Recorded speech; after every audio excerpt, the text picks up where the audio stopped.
नमस्कार coaching classes के YouTube channel में आप लोगों का स्वागत है। तो जैसा कि आप लोगों को पता है, कला और संस्कृति के संदर्भ में क्लास 11 के एनसीईआरटी बुक को हम लोग चैप्टर वाइज डिस्कस कर रहे हैं। और इस क्रम में हम लोग छठा चैप्टर को डिस्कस कर रहे हैं, जो कि मंदिर स्थापत्य और मूर्ति कला से संबंधित है। क्योंकि ये चैप्टर काफ़ी इंपॉर्टेंट है और काफ़ी लंबा भी है, इसलिए इसको 5 पार्ट में हमको वीडियो बनाना पड़ा। ये 5वां पार्ट आप देख रहे होंगे। पिछले 4 पार्ट में हम लोग मंदिर स्थापत्य के बारे में, जो शैली था, 3 शैली, जो कि नागर शैली, द्रविड़ शैली और बेसर शैली था, उसके बारे में हम लोग डिस्कस किए। आज हम लोग जानेंगे कि हिंदू स्थापत्य कला का जो विकास हो रहा था, उसके साथ साथ बौद्ध धर्म में भी या बौद्ध और जैन वास्तुकला में भी कुछ कुछ प्रगति देखने को मिल रहा था। तो उन्हीं प्रगति को हम यहाँ पे जानने का प्रयास करेंगे। तो यहाँ पे वही बताया गया है कि 5वीं और 14वीं शताब्दी के दौरान जो हिंदू वास्तुकला में प्रगति और परिवर्तन आपको देखने को मिला कि टाइम टू टाइम जो है वो समय के साथ कोई भी चीज में परिवर्तन आता है। तो वही प्रगति और परिवर्तन आपको बौद्ध और जैन धर्म के संदर्भ में भी देखने को मिलेगा। और एक इमेज आपको यहाँ पे नालंदा विश्वविद्यालय के बारे में दिया जा रहा है, जो कि आपको आने वाले अभी पैराग्राफ है उसमें देखने को मिलेगा कि कुमारगुप्त प्रथम के द्वारा ये बनाया गया था। वेनशांग जो है इसका उल्लेख करते हैं, जो कि हर्षवर्धन के काल में यहाँ पे आए थे शिक्षा ग्रहण करने के लिए, बौद्ध धर्म से संबंधित जानकारी प्राप्त करने के लिए। तो चलिए एक एक पैराग्राफ करके हम लोग यहाँ पे देखते हैं। तो फर्स्ट पैराग्राफ में आपका बताया गया है कि जैसे आपका हिंदू धर्म का विकास हो रहा था हिंदू वास्तुकला का, उसी तरह से बौद्ध और जैन वास्तुकला का भी यहाँ पे विकास हुआ। और इसका एक एग्जाम्पल दिया गया है एलोरा का, क्योंकि हम लोग पहले का वीडियो में भी पढ़ चुके हैं कि एलोरा का जो गुफा है उसमें हिंदू धर्म, बौद्ध धर्म और जैन धर्म तीनों के स्मारक देखने को मिलते हैं, जबकि अजंता में आपको केवल किसका दिखता है, तो बौद्ध धर्म। ये चीज आपको पिछले वीडियो में बताया जा चुका है। इसके अलावा एलोरा के अलावा आप जाइएगा तो बादामी, खजुराहो और कन्नौज में भी आपको बौद्ध और जैन से संबंधित वास्तुकला के कुछ ना कुछ अवशेष देखने को मिल जाएंगे। ये आपको फर्स्ट पैराग्राफ में बताने का प्रयास किया, इंट्रोडक्शन टाइप में। नेक्स्ट पैराग्राफ में आपको बताने का प्रयास किया गया है कि कौन से राजा जो हैं वो बौद्ध धर्म से संबंधित वास्तुकला को संरक्षण प्रदान करेंगे और उसके काल में डेवलपमेंट हमको देखने को मिलेगा। तो सबसे पहले यहाँ बताया गया है कि गुप्त साम्राज्य का पतन होता है। पतन होने के बाद जो है वो बिहार और बंगाल में 8वीं शताब्दी के आते आते यहाँ पे पाल शासक का अधिकार हो जाता है। जैसे पश्चिम में जो है वो राजपूतों का अधिकार हो गया था और पूरब में यहाँ पे पाल शासकों का अधिकार हो गया था, जो कि बिहार और बंगाल के अधिकांश क्षेत्र में इन लोगों का शासन था। इन पाल शासकों में भी एक सबसे महत्वपूर्ण राजा का नाम दिया गया है या उल्लेख किया गया है धर्मपाल के बारे में, जो कि प्रतिहार राजा को भी परास्त करके अपना साम्राज्य जो है वो स्थापित किया था। तो अभी फिलहाल तो हमको यहाँ राजनीतिक इतिहास जानना नहीं है, हम जानते हैं धर्मपाल के बारे में, जो कि 770 से लेके 810 ईस्वी के बीच यहाँ पे शासन करता है। और इसके शासन काल में कई बौद्ध स्थापत्य कला या वास्तुकला आपको देखने को मिलेंगे, जो कि इनके काल में देखने को मिले थे। जिसमें से 2 सबसे महत्वपूर्ण है विक्रमशिला विश्वविद्यालय ओशोमपुरी, जो कि पहाड़पुर है, वहां पे जो मठ बनाया गया है वो।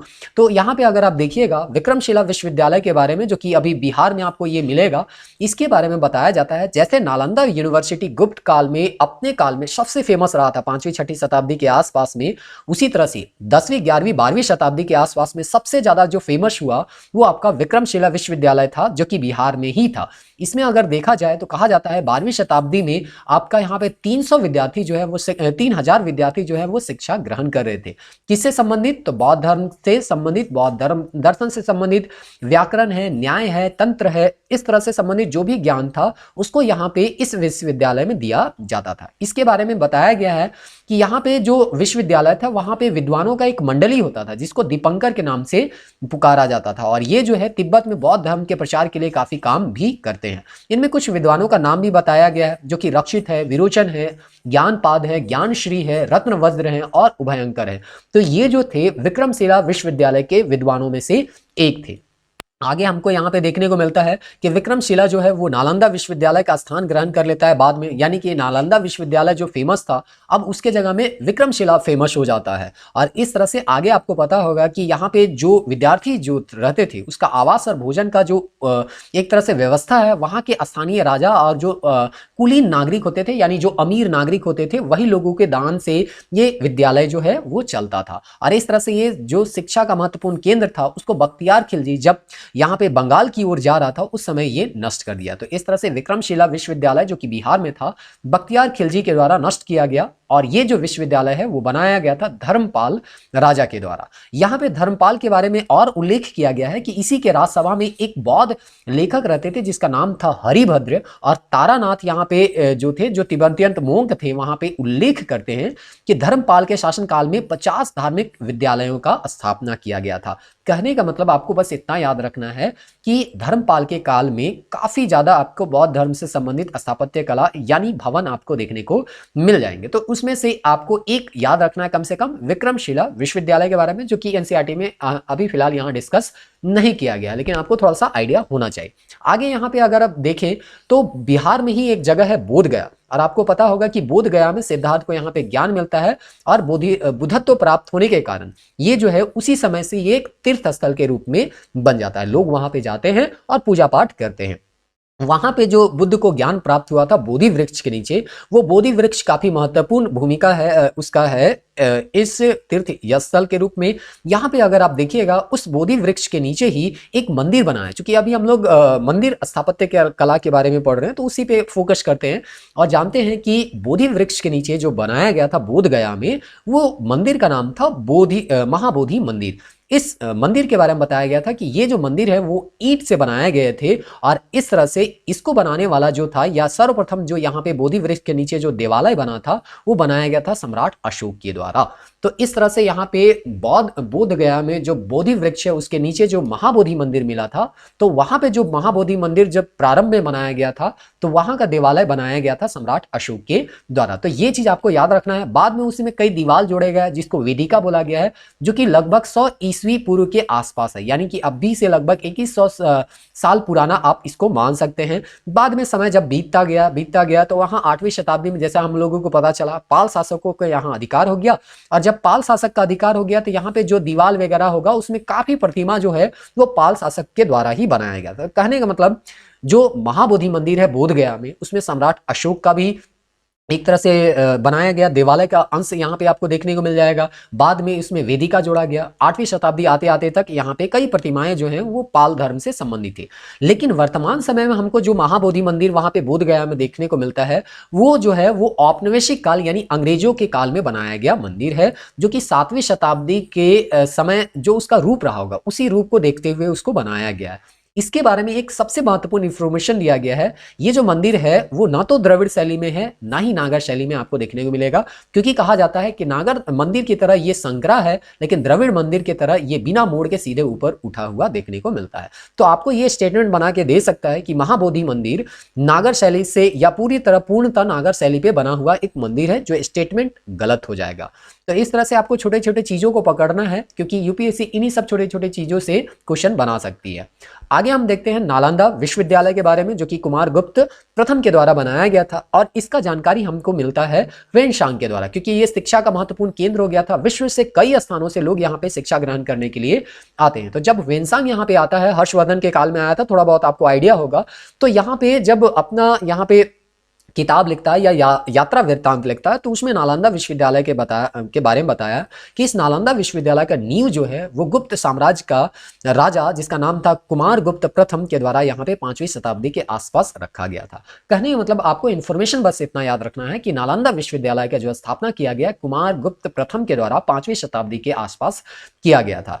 आगे इसका प्रसिद्धि को बताने के लिए बताया गया है कि इसमें जो है वो चीन है, तिब्बत है, मध्य एशिया है, दक्षिण पूर्व एशिया है, साथ ही साथ श्रीलंका, थाईलैंड और बर्मा, जो कि दक्षिण पूर्व एशिया में हम लोग इसको रख सकते हैं। वहां से लोग आते थे, बौद्ध भिक्षु आते थे बौद्ध धर्म का ज्ञान प्राप्त करने के लिए, क्योंकि यहाँ पे बौद्ध धर्म से संबंधित तीनों संप्रदाय से संबंधित यहाँ पे शिक्षा दिया जाता था। चाहे थेरवाद हो, थेरवाद हम किसको बोलते हैं, हीनयान को, फिर महायान है उससे संबंधित ज्ञान दिया जाता था, वज्रयान है उससे वज्रयान क्या है, तंत्र मंत्र यहाँ पे होता है, जो कि 7वीं 8वीं शताब्दी के आसपास ये वज्रयान शाखा उभरते हुए देखने को मिलता है। तो इन सभी से संबंधित यहाँ पे ज्ञान दिया जाता था, शिक्षा दिया जाता था। इसीलिए विश्व के अनेक लोग जो है यहाँ पे आते थे बौद्ध धर्म का शिक्षा प्राप्त करने के लिए। जब वो लोग यहाँ पे आते थे तो वापस भी जाते थे। तो तीर्थयात्री जब वापस जाते थे तो अनेक छोटी छोटी प्रतिमाएं जो है यहाँ से ले जाते थे। साथ ही साथ यहाँ पे कुछ पांडुलिपि जो है वो भी यहाँ से लेके जाते थे, जो कि विश्व के अनेक जगहों में आपको देखने को मिलेगा। तो इस तरह से नालंदा के बारे में आपको बताया गया, जो कि थोड़ा बहुत आपको आइडिया लग गया होगा कि ये अपने समय का काफी महत्वपूर्ण विश्वविद्यालय रहा था और यहाँ कई लोग जो है वो शिक्षा ग्रहण करने के लिए आते हैं, जिसमें एक सबसे महत्वपूर्ण नाम ह्वेनसांग भी जुड़ता है। आगे जब यहाँ पे देखें कि यहाँ पे इस चैप्टर का नाम है स्थापत्य कला के साथ साथ मूर्ति कला भी आपको बताने का प्रयास किया गया है। तो यहाँ पे जो आपको नालंदा में मूर्ति मिलेगा वो गच्चीकारी पत्थर तथा कांस्य मूर्ति से संबंधित यहाँ पे कुछ मूर्ति मिला है। कहा जाता है ये मूर्ति किस शैली से प्रभावित है, तो सारनाथ की गुप्तकालीन जो शैली है उसी से ये प्रभावित है। लेकिन जब नवीं शताब्दी आप आ जाइएगा तो इस सारनाथ की गुप्तकालीन शैली में और भी बिहार का स्थानीय परंपरा जुड़ जाता है, साथ ही साथ मध्य भारत का जो परंपरा है वो भी जुड़ जाता है और यहाँ एक नया ही शैली उभर के आता है जिसका हम लोग बोलते हैं नालंदा शैली। तो आप देखिए शैली मतलब क्या होता है, टेक्निक को जो मूर्ति या प्रतिमा बनाने का जो टेक्निक था वो एक नया टेक्निक आता है। और इस नालंदा शैली में कौन कौन से शैली का मिश्रण देखने को मिलता है, तो बिहार का जो स्थानीय लोकल शैली था उसका मिलेगा, मध्य भारत का मिलेगा और सारनाथ का जो गुप्तकालीन शैली था उसका भी यहाँ प्रभाव देखने को मिलेगा। कुछ यहाँ पे उस शैली का विशेषता बताया गया है जो कि काफी इंपॉर्टेंट तो पीटी के पॉइंट ऑफ व्यू से नहीं है, क्योंकि यही आपको याद रखना है कि हाँ नालंदा शैली में बिहार, मध्य भारत और आपका सारनाथ का गुप्तकालीन प्रभाव देखने को मिलता है। आगे यहाँ पे दिया गया है कि इसका कुछ उल्लेख दिया गया है। इस नई शैली में मुखाकृति, विशेषताएं, अंग प्रत्यंग, हाव भाव, वस्त्र आभूषण का पहनावा आदि सब अलग किस्म का है। तो टेक्निक कुछ तो अलग किस्म का होगा, इसीलिए तो इसको अलग टेक्निक में, अलग शैली में इसको रखा गया है। तो इस तरह से यहाँ पे ये बताया गया है जिसको आप खुद से देख सकते हैं कि कैसे ये जो है त्रिआयामी में यहाँ पे बनाया गया है। यहाँ पे भीड़ भाड़ काफी नहीं दिखाया जाता है इन प्रतिमाओं में, तो ये सब इसका विशेषता था जो कि नालंदा शैली की मूर्तियों में देखने को मिलता है। आगे यहाँ पे नालंदा शैली का या नालंदा का यहाँ पे खंडहर को आपको दिखाया गया है, जो भी खुदाई हुआ है उसको इमेज में किताब में दिखाया है, जो कि आप खुद से भी अपने नोट्स जो आपके पास होगा वहां पे आप देख सकते हैं। यहाँ पे आगे पैराग्राफ में बताने का प्रयास किया गया है कि नालंदा शैली में जो प्रतिमा मिला है वो तो हम लोगों को देखने को मिलता है कि सारनाथ की गुप्तकालीन एक तरह से शैली जो थी उसी से प्रभाव का देखने को मिलता है। साथ ही साथ यहाँ पे मथुरा का प्रभाव भी देखने को मिलता है क्योंकि उसी के आसपास का ये क्षेत्र रहा है।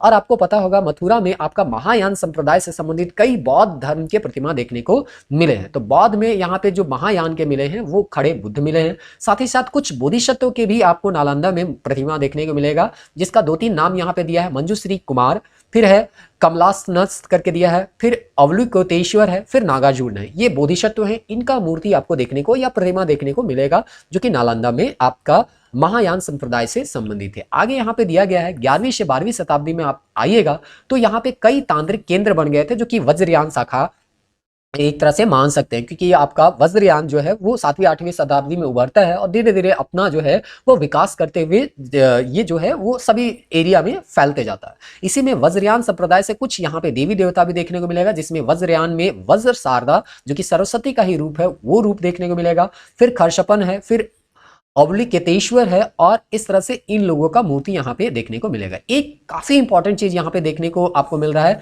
बुद्ध का जो मुकुटधारी प्रतिमा देखने को मिलता है वो 12वीं शताब्दी के बाद ही शुरू हुआ। तो मुकुटधारी जो बुद्ध थे वो पहले आपको देखने को नहीं मिलता है, लेकिन 12वीं शताब्दी के बाद आपको बुद्ध को मुकुट धारण करते हुए भी दिखाया गया है, जो कि सारनाथ शैली मतलब एक तरह से कहिए प्राचीन शैली में इस तरह का नहीं दिखाया जाता।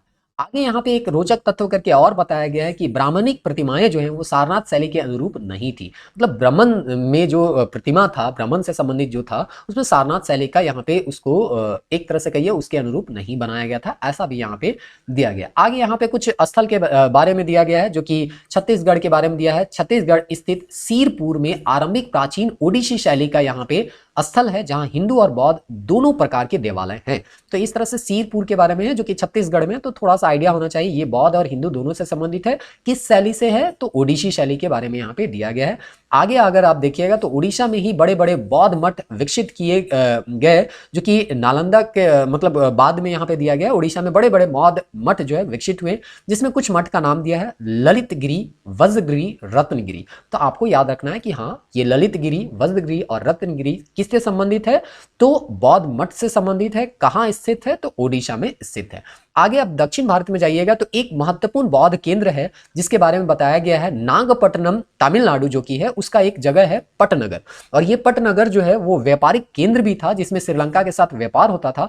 और आपको पता है श्रीलंका में शिहले अनुस्मृति जो है वो आपको पढ़ने को मिला होगा जो कि बौद्ध धर्म से काफी प्रभावित था। तो इस तरह से श्रीलंका में भी बौद्ध धर्म के अनुयायी मिलेंगे और इसीलिए कहा जाता है ये जो पटनगर था वो जो है आपका बौद्ध धर्म का एक बहुत बड़ा केंद्र बन जाता है। और इस तरह से यहाँ पे आपको कई कांस्य का पत्थर और प्रतिमा जो है वो नागपट्टनम, जो कि पटनगर, नागपट्टनम बड़ा क्षेत्र है, उसी में पटनगर छोटा क्षेत्र है, तो वहां पे आपको देखने को मिलेगा। चाहे वो चोल शैली का कांस्य से संबंधित मूर्ति हो, चाहे पत्थर से संबंधित प्रतिमा है, तो जहां पे बौद्ध धर्म का केंद्र है वहां पे बौद्ध धर्म से संबंधित प्रतिमा देखने को मिलेगी। तो दक्षिण भारत में याद रखना है नागपट्टनम या पटनगर, नागपट्टनम जो है उसी में एक जगह है पटनगर, वहां पे आपको इस तरह की प्रतिमा देखने को मिलेंगी। आगे हम जब बौद्ध धर्म के बारे में बता दिया गया तो आपको बताने का प्रयास किया जा रहा है जैन धर्म से संबंधित। तो जैन धर्म से संबंधित जो धर्म स्थल या वास्तुकला है वो कहां कहां देखने को मिलेगा उसको यहाँ पे बताने का प्रयास किया गया है। ये जो इमेज आप देख पा रहे होंगे बाहुबली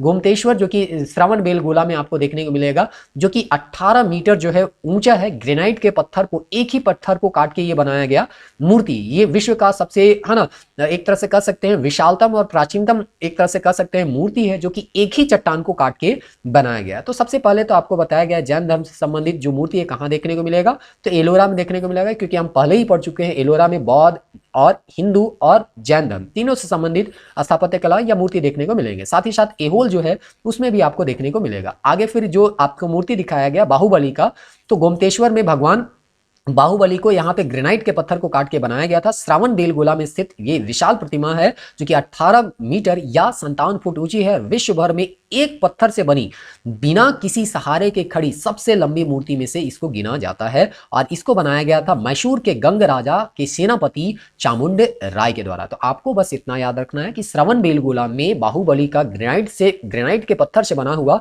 18 मीटर एक मूर्ति है, जो कि गंग राजा, जो कि कर्नाटक, मैसूर कहां पड़ेगा, कर्नाटक के गंग राजा के सेनापति या प्रधानमंत्री चामुंड राय के द्वारा बनाया गया था। इसी तरह से जैन धर्म से संबंधित और भी अगर वास्तुकला पे आप ध्यान दें तो यहाँ पे राजस्थान के बारे में बताया गया है कि राजस्थान में एक पर्वत है माउंट आबू, उसी में दिलवाड़ा का जैन मंदिर है और इसको बनाया गया था विमल शाह। आपको पता होगा, पिछला वीडियो अगर आप देखे होंगे तो हम लोग पढ़े थे आपका भीमदेव प्रथम, वो चालुक्य राजा था और उसी चालुक्य राजा का सामंत था विमल शाह, और वही जो है दिलवाड़ा का जैन मंदिर का यहाँ पे निर्माण करता है। जो कि दिलवाड़ा के जैन मंदिर जो है काफी फेमस है, एक तरह से कह सकते हैं कि ये जैनियों के लिए सबसे महत्वपूर्ण स्थलों में से एक माना जाता है। तो इसको आप लोग यहाँ पे याद रखिएगा, दिलवाड़ा का जैन मंदिर जो है वो राजस्थान में। चैप्टर के लास्ट में कुछ यहाँ पे चट्टान के बारे में दिया गया है, जो कि महाबलीपुरम में है, और इससे सवाल जो है यूपीएससी में एक बार पूछा गया है। देखिए, एक ही चट्टान को काट के यहाँ पे बनाया गया है, इसमें कई मूर्तियां आपको उकेरा हुआ यहाँ पे देखने को मिल रहा होगा। तो इसके बारे में कुछ इंफॉर्मेशन है जो कि आपको एक बार सवाल पूछा गया है, तो उम्मीद है कि दोबारा भी यहाँ से सवाल बन सकता है। तो इसके बारे में थोड़ा सा जान लेते हैं। जैसा कि आपको बताया गया, पटनगर जो कि तमिलनाडु में है, नागपट्टनम में छोटा सा जगह है पटनगर, वो था बौद्ध धर्म का काफी महत्वपूर्ण जगह है। श्रीलंका के साथ व्यापार भी होता था। तो यहाँ पे आपको शैलकृत स्वतंत्र खड़े मंदिरों का निर्माण 7वीं 18वीं शताब्दी में शुरू हो गया था। तो यहाँ पे न केवल बौद्ध धर्म से संबंधित, हिंदू धर्म से संबंधित भी जो है मंदिर का निर्माण 7वीं 8वीं शताब्दी में हो जाएगा। और इसी में महाबलीपुरम के पास एक विशाल प्रतिमा फलक पैनल है, जिसकी ऊंचाई जो है 15 मीटर से 30 मीटर, मतलब एक चट्टान था जिसमें कई प्रतिमा को उकेरा गया है, जो कि अभी आपको तुरंत में हम अभी बताए। और ये कहा जाता है विश्व में इस प्रकार की सबसे बड़ा और प्राचीनतम पैनल में से एक है। पैनल मतलब बोल रहा है कैनवस, जिसमें जैसे होता है ना कि एक कैनवस होता है उसमें चित्र बनाता है, तो इसी तरह से ये कैनवस जो है वो कैनवस जो है वो चट्टान को ही बना लिया गया, और इसी चट्टान में कई यहाँ पे मूर्ति जो है वो उकेरा गया है, जो कि महाबलीपुरम से संबंधित है। आगे यहाँ पे एक चीज और ध्यान रखिएगा, ये जो बना हुआ है वो पल्लव काल से संबंधित है, तो आपको ये काल भी याद रखना है। 7वीं 8वीं शताब्दी के दौरान ये बना था, ये भी याद रखना है। आगे यहाँ पे दिया गया है कि यहाँ पे जो प्रतिमा देखने को मिलता है, वहां पे दो प्रतिमा, मतलब इसको लेके विवाद है। कुछ लोग यहाँ पे मानते हैं ये जो तपस्या करते हुए प्रतिमा देखने को मिला है वो गंगा अवतरण के लिए भागीरथ तपस्या कर रहे हैं। कुछ लोग मानते हैं किरात अर्जुनीय कथा से इसको जोड़ते हैं और कहते हैं अर्जुन जो है यहाँ पे तपस्या कर रहा था। और यही चीज सवाल में आपको एमसीक्यू में पूछा गया था यूपीएससी के। तो आप चाहे किरात अर्जुनीय का अर्जुन को मानिए या गंगा अवतरण का मान के उसको भागीरथ मानिए, जो भी मानिए, दोनों ऑप्शन आपको वहां पे दिया हुआ था। लेकिन यहाँ पे दोनों के बारे में बताया गया है कि अगर अर्जुन को मानते हैं तो अर्जुन जो है वो शिव से पशुपत अस्त्र पाने के लिए तपस्या कर रहे थे, और आपको गंगा अवतरण के लिए आपको पता है भागीरथी जो है वो क्या कर रहे थे, गंगा को पृथ्वी में लाने का लिए तपस्या कर रहे थे। तो ये जो है आपको महाबलीपुरम के इस चट्टान में देखने को मिलेगा। यहाँ पे काफी यहाँ पे और भी पक्षी हैं, पशु हैं, गंधर्व हैं, उसको यहाँ पे उकेरा गया है मानव के अतिरिक्त। लेकिन इससे संबंधित एक बहुत ही रोचक यहाँ पे घटना दिया गया है या चित्रण दिया गया है, जो कि एक बिल्ली जो वहां पे बनाया गया। यहाँ पे कहा जाता है कि अर्जुन जो है, जिसको आप अर्जुन मानिए या भागीरथ मानिए, तो अर्जुन या भागीरथ के बगल में यहाँ पे एक बिल्ली का इमेज बनाया गया है या प्रतिमा बनाया गया है, जिसमें कहा जाता है वो पीछे पंजों पर खड़ी है और आगे का जो पंजा है उसका हवा में होता है ना, कि जैसे जानवर आगे का पैर को खड़ा कर लेते हैं, और इस तरह से जैसे भागीरथी या अर्जुन तपस्या कर रहे हैं उसी तरह से बिल्ली भी तपस्या करते हुए उसको भी दिखाया गया है। ऐसा यहाँ पे बताया जा रहा है एनसीईआरटी में कि जो कलाकार होगा वो बताना चाह रहा होगा कि भागीरथी और अर्जुन जैसे कठोर तप कर रहे हैं, उसी तरह बिल्ली जो है वो कठोर तप कर रही है बिना आसपास के स्थिति से विचलित हुए बिना। मतलब आपके आसपास क्या घटनाक्रम घट रहा है उससे आपको कोई लेना देना नहीं है, आप जो है खुद से तपस्या कर रहे हैं और इसमें कोई भी किसी तरह का कोई बाधा नहीं आया। तो इस तरह से अगर आप देख पा रहे हैं तो ये जो इमेज यहाँ पे दिख रहा है ये आपका जो है वो तपस्या करते हुए दिख रहा है, जो कि महाबलीपुरम के इस चट्टान में बनाया गया है। तो इस तरह से आप जो है इसको देख लीजिएगा, अपने आपके पास अगर नोट्स होगा तो वहां पे भी आप डिटेल्स इसको देख सकते हैं। आगे यहाँ कुछ इन्फॉर्मेशन जो है वो और दिया है कि आपको पता होगा कि एलोरा में कैलाश मंदिर जो है वो हिंदू धर्म से संबंधित है और एक ही चट्टान को काट के बनाया गया है।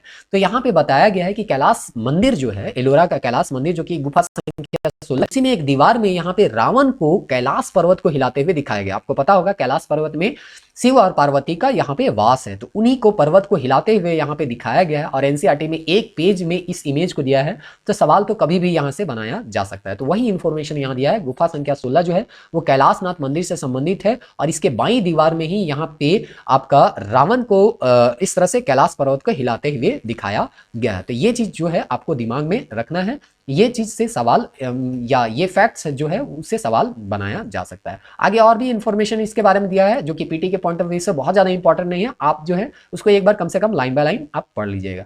आगे जो दिया गया है खजुराहो का यहाँ पे लक्ष्मण मंदिर के बारे में दिया गया है, जो कि चंदेल राजाओं के द्वारा बनाया गया था। यशोवर्मन जो राजा थे उन्हीं के द्वारा बनाया गया है। तो चंदेल राजवंश के जो है ना संरक्षण थे उन्हीं के संरक्षण में आपका खजुराहो का मंदिर बनता है। और सबसे खजुराहो के मंदिर में सबसे फेमस जो मंदिर था वो लक्ष्मण मंदिर है। और ये जो लक्ष्मण मंदिर जो है वो जो है इसका जो शिलालेख यहाँ पे मंदिर के आधार तल पे मिला है, इससे पता चलता है कि 954 ईस्वी में ये लक्ष्मण मंदिर बना था और ये जो है 7वां राजा यशोवर्मन के द्वारा इसको बनाया गया था, जो कि चंदेल वंश के राजा थे। तो आपको याद रखना है कि हाँ, खजुराहो जो था उसमें जो भी मंदिर मिले हैं वो चंदेल राजवंश के संरक्षण में बनाया गया। इसमें सबसे महत्वपूर्ण मंदिर था लक्ष्मण मंदिर, जिसका निर्माण यशोवर्मन के द्वारा, जो कि 7वां राजा था, 954 की ईस्वी के आसपास यहाँ पे बनाया गया है, जो कि पंचायतन किस्म में है। और ये पंचायतन किस्म के बारे में हम लोग पिछले वीडियो में भी चर्चा कर चुके हैं और इससे भी सवाल आपका पूछा गया है। तो इस तरह से यहाँ पे आपका लक्ष्मण मंदिर के बारे में बताया गया। तो हम लोग जो है वो चैप्टर 6 जो है वो कंप्लीट कर चुके हैं